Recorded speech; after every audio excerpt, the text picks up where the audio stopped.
Assessment of learning में इससे पहले की वीडियोस में हम बात कर चुके हैं, जान चुके हैं इवैल्यूएशन के बारे में, असेसमेंट के बारे में।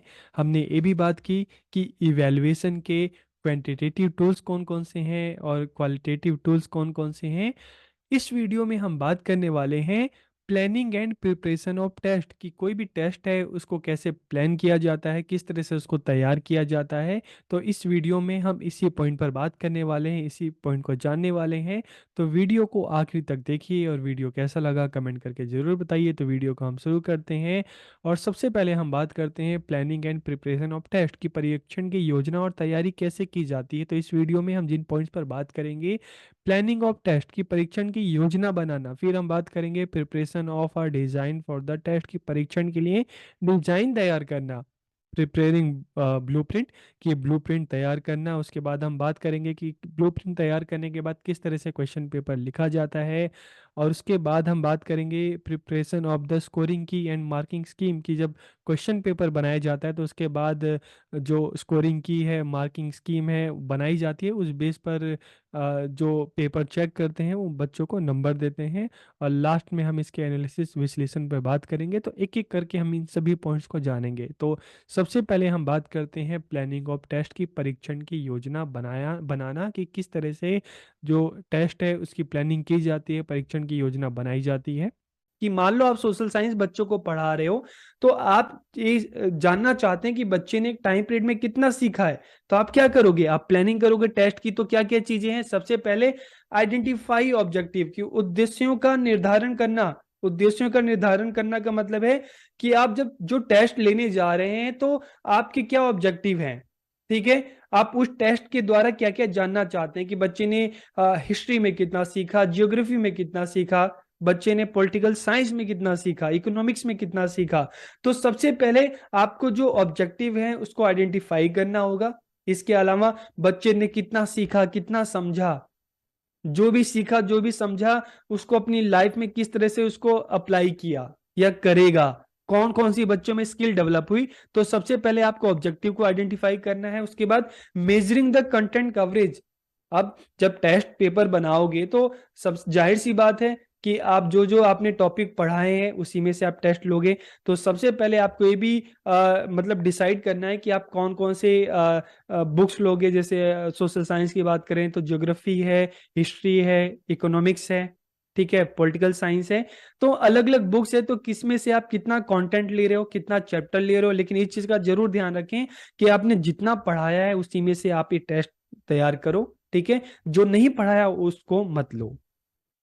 उसके बाद एलोकेशन ऑफ टाइम की समय का निर्धारण। जब भी आप कोई टेस्ट बनाते हो तो आपको ये देखना होता है कि आपका टेस्ट जो है आप 1 आवर का ले रहे हो, 2 आवर का ले रहे हो, 3 आवर का ले रहे हो। तो इसको भी निर्धारित करना बहुत जरूरी है।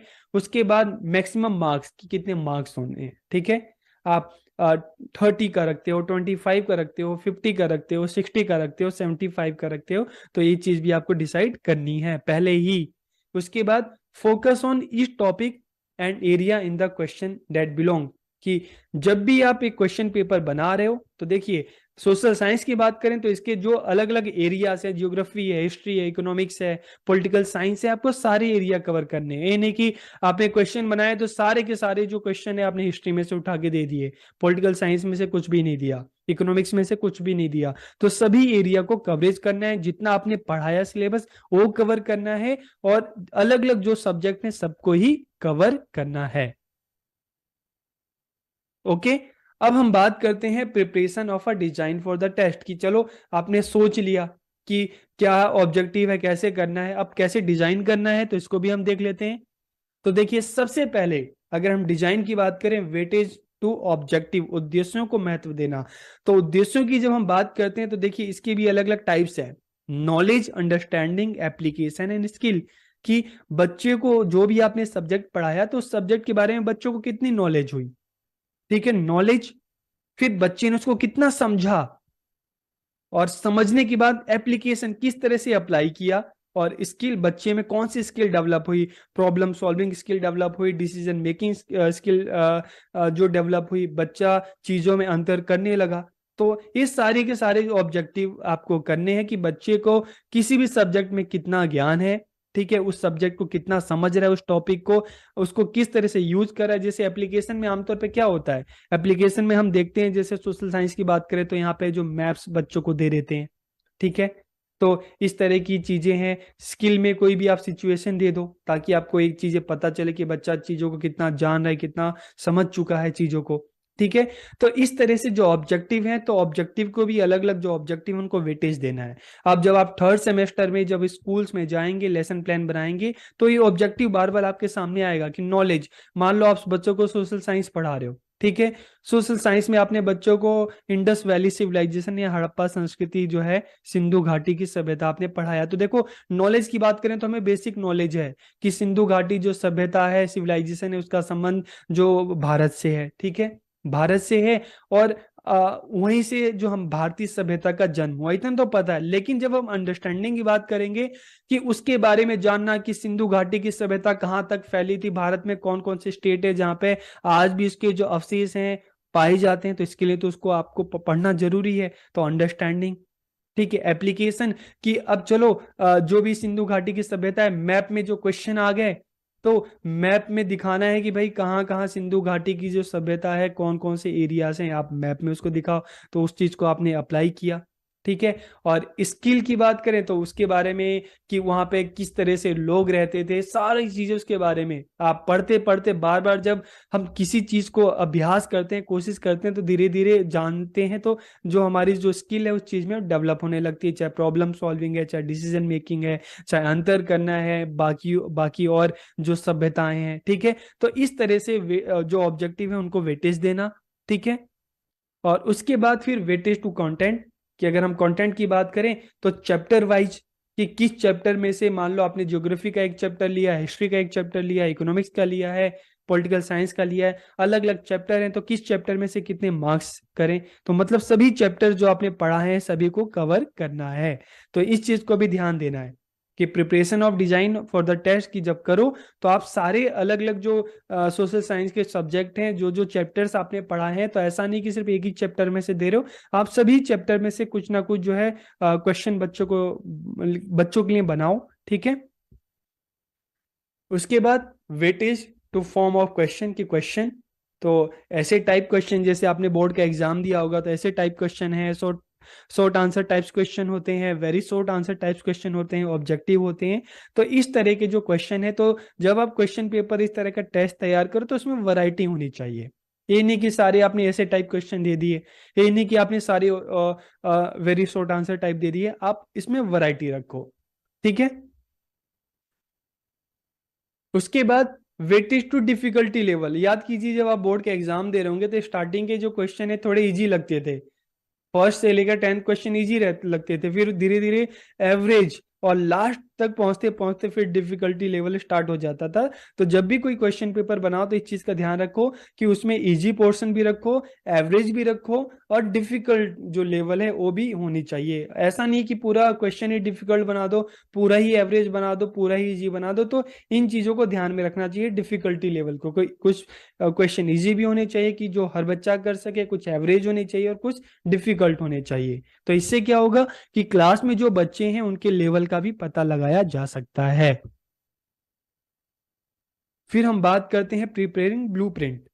ब्लूप्रिंट, अब क्वेश्चन आता है कि ब्लूप्रिंट क्या होता है। तो देखिए, एक सिंपल सा एग्जांपल को समझ लीजिए कि जब भी आप घर बनाने जाते हैं, मान लो आप अपना कोई घर बना रहे हैं, तो सीधा जाके आप मिस्त्री को नहीं बोलते कि घर बना दो। सबसे पहले आप क्या करते हो, मैप तैयार करते हो।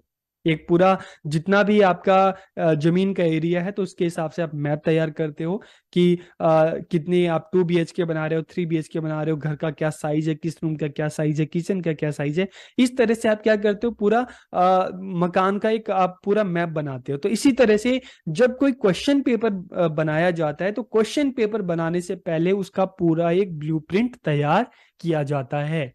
अब ब्लूप्रिंट, अब देखिए कोई भी क्वेश्चन पेपर है उसको बनाने से पहले पूरा ब्लूप्रिंट। तो इससे देखो क्लियर पता चल रहा है कि सबसे पहले हम बात करें चैप्टर्स, तो अलग अलग चैप्टर्स हैं कि सोशल साइंस का है, तो देखिए फर्स्ट चैप्टर से, इस ब्लूप्रिंट से पता चल रहा है ना कि फर्स्ट चैप्टर से कितने क्वेश्चन आए हैं, सेकंड चैप्टर से कितने आए हैं, थर्ड से कितने आए हैं, फोर्थ से कितने आए हैं। ऐसे टाइप, ई मतलब ऐसे टाइप, ऐसे मतलब short answer, very short answer, objective. ठीक है, तो ऐसे टाइप के कितने क्वेश्चन है, शॉर्ट आंसर टाइप के कितने हैं, very short answer type, objective type, knowledge objective, इससे कितने क्वेश्चन है, अंडरस्टैंडिंग से कितने, एप्लीकेशन से कितने, स्किल से कितने क्वेश्चन है। ठीक है, तो इससे सारी ये चीजें पता चल रही हैं।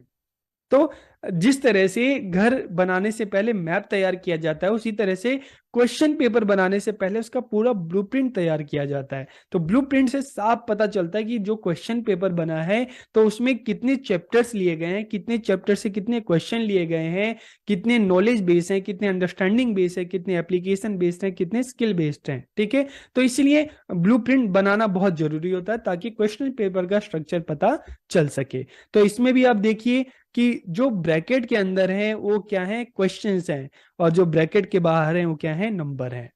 ठीक है, तो जब आप थर्ड सेमेस्टर में जब ब्लूप्रिंट बनाएंगे तो ये जो फॉर्मेट है आपके काफी काम आएगा। उसके बाद अगर हम बात करें आगे, राइटिंग ऑफ क्वेश्चन पेपर। अब आपने ब्लूप्रिंट बना लिया कि इतने इतने चैप्टर्स मुझे लेने हैं, उसमें से इतने क्वेश्चन लेने हैं, तो उसके बाद नेक्स्ट काम क्या हो जाता है, राइटिंग ऑफ क्वेश्चन पेपर। फिर आप क्वेश्चन पेपर लिखना शुरू कर दें। अब क्वेश्चन पेपर बना लिया तो क्वेश्चन पेपर बनाने के बाद उसकी स्कोरिंग की मार्किंग स्कीम, जैसे बोर्ड के पेपर होते हैं तो बोर्ड के पेपर जब चेक होने के लिए जाते हैं तो ऐसा नहीं होता कि चेक करने वाले अपने हिसाब से नंबर दें, उसकी पूरी स्कोरिंग की होती है, उसका पूरा एक आंसर शीट पहले से बन तैयार होता है। आपने जो आंसर दिए हैं वो आंसर उससे मैच करता है तो आपको पूरे नंबर मिलते हैं कि कितने आपने कितना कंटेंट लिखा है तो उसके लिए कितने मार्क्स देने हैं। ठीक है, तो इसके लिए स्कोरिंग की और मार्किंग स्कीम भी तैयार करना, और फिर क्या है, एनालिसिस करना। तो जो आपने स्कोरिंग की बना ली, मार्किंग स्कीम बना लिया, उसके बाद एग्जाम हो गया बच्चों का, एग्जाम के बाद फिर रिजल्ट आया तो उस रिजल्ट के बेस पर एनालाइज करना। ठीक है, कि जो क्वेश्चन पेपर है कितना सही था, कितना सही नहीं था, जिस ऑब्जेक्टिव के लिए बनाया गया क्या उस ऑब्जेक्टिव को उसने फुलफिल किया, कहीं डिफिकल्ट तो नहीं था, बच्चों के लेवल के हिसाब से ज्यादा तो नहीं था। तो लास्ट में एक एनालाइज किया जाता है कि जो भी क्वेश्चन पेपर बनाया गया क्या जिस ऑब्जेक्टिव को लेकर बनाया गया था उसने फुलफिल किया, क्या क्वेश्चन पेपर ठीक था। तो इसलिए लास्ट में क्या किया जाता है, एनालाइज किया जाता है। ठीक है, अब हम बात करते हैं टाइप ऑफ टेस्ट आइटम्स की। जब इस तरह के जब हम क्वेश्चन पेपर बनाते हैं तो टेस्ट आइटम्स इसके क्या क्या प्रकार हो सकते हैं। तो देखिए, जो भी टेस्ट हम बनाते हैं तो ऐसे क्वेश्चन टेस्ट आइटम जो बात करते हैं तो ऐसे टाइप क्वेश्चन होते हैं। ठीक है, ऐसे टाइप जैसे आपने सोशल साइंस का देते हो तो लास्ट के जो क्वेश्चन होते हैं 5 मार्क्स के, 6 मार्क्स के, तो इस तरह के ऐसे टाइप क्वेश्चन होते हैं, शॉर्ट आंसर टाइप में होते हैं, वेरी शॉर्ट आंसर टाइप होते हैं। तो वेरी शॉर्ट आंसर टाइप में आपको कौन से क्वेश्चन मिलते हैं, फिल इन द ब्लैंक्स मिलते हैं कि रिक्त स्थानों की पूर्ति करो, ट्रू एंड फॉल्स मिलते हैं। ठीक है, तो इस तरह से आपको मैचिंग का भी मिलता है, मिलान करो जिसको हम कहते हैं। तो इस तरह से आपको काफी सारे क्वेश्चन आपको वेरी शॉर्ट आंसर टाइप में भी अलग अलग आपको वैरायटी मिलती है। और उसके बाद हम देखते हैं ऑब्जेक्टिव टाइप में। तो इस तरह से टाइप ऑफ टेस्ट आइटम की अलग अलग तरह के टेस्ट आइटम्स होते हैं। इस तरह से हमने इस वीडियो में जाना, हमने बात की कि किस तरह से कोई भी टेस्ट है उसको प्लान किया जाता है, उसको तैयार किया जाता है। तो वीडियो आपको कैसा लगा कमेंट करके जरूर बताइए। आप सबका बहुत बहुत धन्यवाद।